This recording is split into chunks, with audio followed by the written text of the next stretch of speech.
10장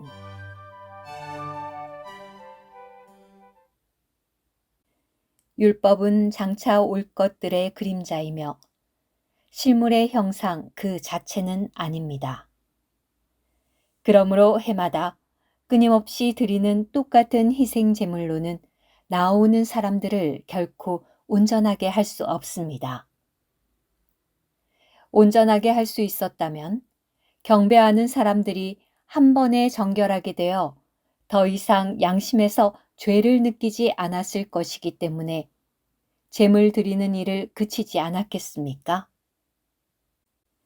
그러나 그러한 희생 제물들은 날마다 죄들을 생각나게 합니다. 왜냐하면 황소와 염소의 피가 죄들을 없애버릴 수 없기 때문입니다.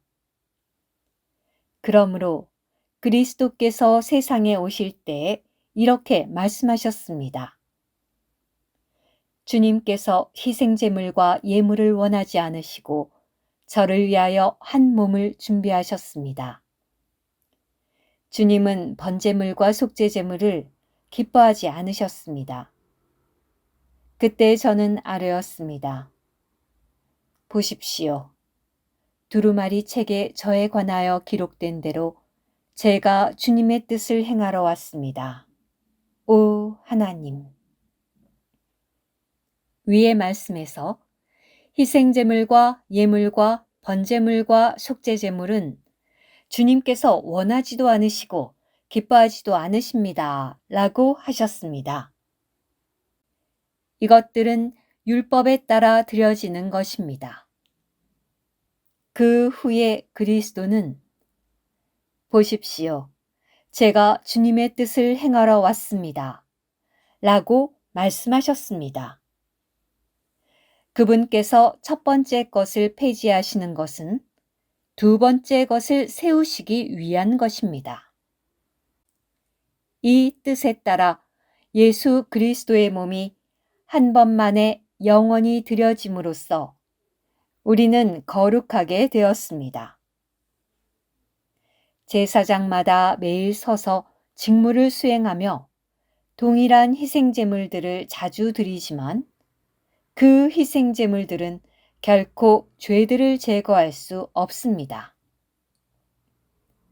그러나 그리스도는 죄들에 대한 하나님의 희생제물을 드리심으로써 영원히 하나님 오른편에 앉으셨습니다. 그 후로 그분은 그분의 원수들이 그분의 발받침대가 될 때까지 기다리고 계십니다.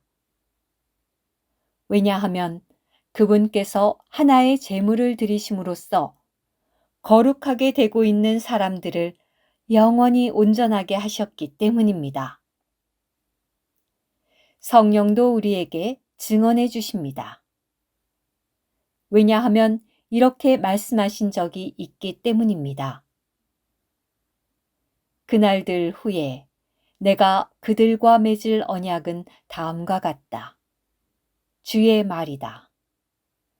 나는 내 법들을 그들의 마음에 넣어주고 그들의 생각에 그것들을 새길 것이다. 그분은 말씀하셨습니다. 내가 그들의 죄들과 불법들을 다시는 기억하지 않겠다.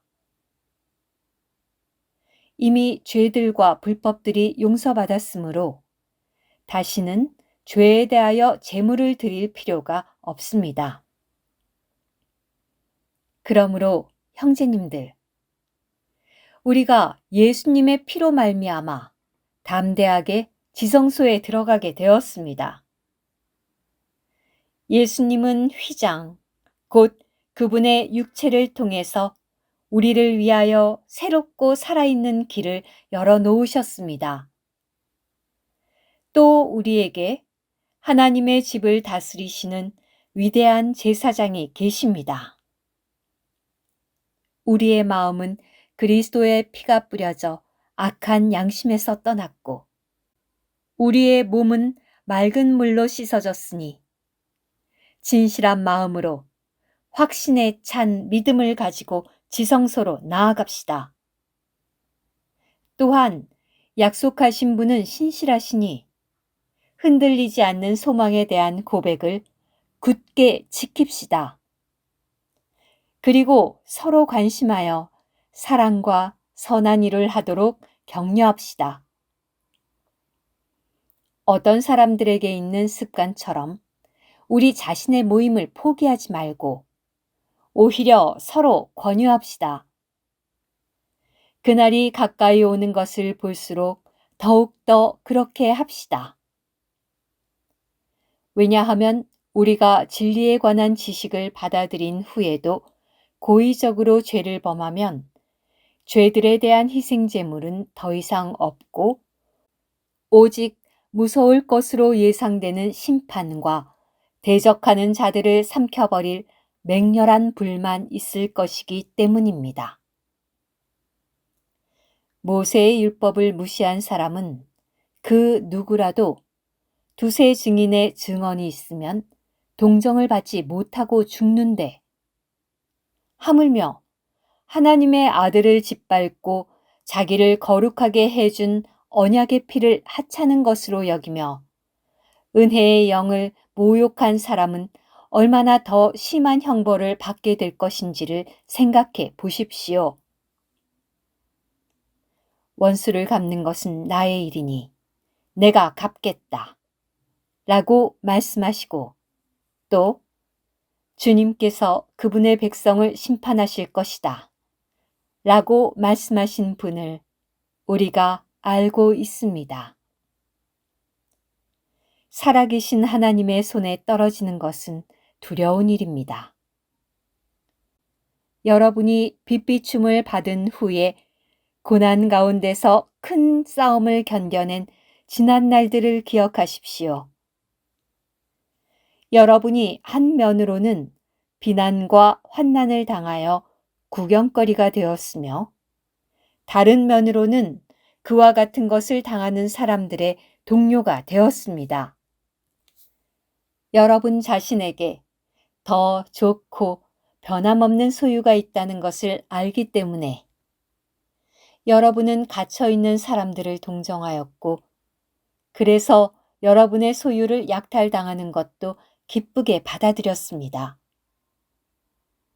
그러므로 여러분은 담대함을 버리지 마십시오. 이 담대함이 큰 보상을 얻도록 할 것입니다. 여러분이 하나님의 뜻을 행하여 약속하신 것을 얻으려면 인내가 필요합니다. 이것은 왜냐하면 잠시 후에는 오실 분이 오실 것이요 지체하지 않으실 것이기 때문이다. 그러나 나의 의인은 믿음으로 살 것이다. 그가 뒤로 물러간다면 나의 혼은 그를 기쁘게 여기지 않을 것이다. 라고 하셨기 때문입니다.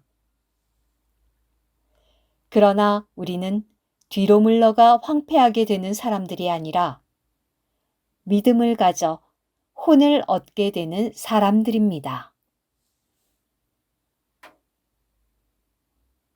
오늘 큐티 히브리 믿는 이들이 살았던 시기와 당시 그들이 처했던 상황을 따라 본다면 그들 자신의 모임을 포기하는 것은 하나님을 접촉하는 새 언약의 길을 포기하는 것이었으며 교회를 버리고 그들의 옛 종교인 유대교로 되돌아가는 것이었습니다. 이것은 하나님의 은혜의 행정을 파괴하는 것이었으며 따라서 하나님 앞에서 심각한 죄를 범하는 것이었고 하나님 보시기에 고의적으로 죄를 범하는 것이었습니다. 왜냐하면 그들이 진리에 관한 지식을 받아들인 후에 즉 하나님께서 옛 언약에 따라 형성된 유대교를 포기하시고 새 언약에 따라 하나님을 접촉하는 새롭고 살아있는 길을 열어놓으셨다는 것을 알게 된 후에 죄를 범한 것이었기 때문입니다. 아멘.